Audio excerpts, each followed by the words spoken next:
হারিস Rafiqul blog প্রবাসীর কষ্ট।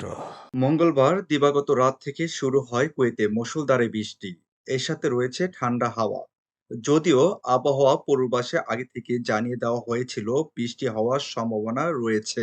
আবহাওয়া পূর্বাভাস না জানার কারণে বৈরী আবহাওয়া ও বৃষ্টির মধ্যে কুয়েতে বসবাসকারীদের পড়তে হয়েছে কিছুটা ভোগান্তিতে। ঠান্ডা হাওয়া যেমন হাত পা শীতল হয়ে যাচ্ছে, অন্যদিকে হচ্ছে বৃষ্টি।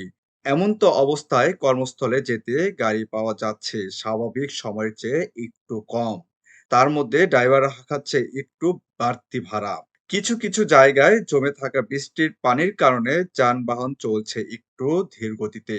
তাই কাজে কিংবা জনজীবনে চলার পথে কিছুটা ভোগান্তিতে পড়তে হচ্ছে কুয়েতে বসবাসকারীদের।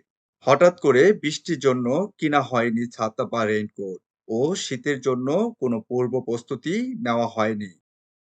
প্রবাসী বাংলাদেশীদের সাথে কথা বলার সময় তারা জানিয়েছে, আজকে হঠাৎ আমি বাড়িতে আছি, হঠাৎ বৃষ্টি হয়ে গেছে, বলতে পারি না। তবে ঘুরতে যাবো, এখনো শীতের পোশাক লই নেই বা এখনো শীতে এরকম হয় না। হঠাৎ এখন কুয়াতে দেখি বৃষ্টি, তাই ঘুরতেও যাইতে পারতেছি না।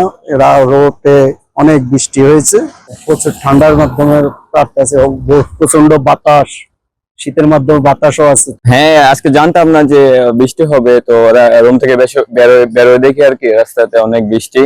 তো মানে ছাতাও নিতে পারে নাই, শীতের কাপড়ও নিতে পারে নাই। তো আহ ডিউটিতে যাব, তো গাড়িও পাইতেছি না। যেগুলাই পাচ্ছি তো এগুলা আগের তুলনায় অনেক বেশি রেট দিতেছে আর কি।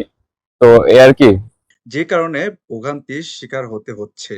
কুয়েতে রয়েছে মেঘলা আকাশ ও থেমে থেমে বৃষ্টি, কখনো মুষলধারে, কখনো আবার ছিটেফোঁটা বৃষ্টি। তবে সারাদিনে রয়েছে মেঘলা আকাশ, দেখা যায়নি সূর্য মামার দেখা।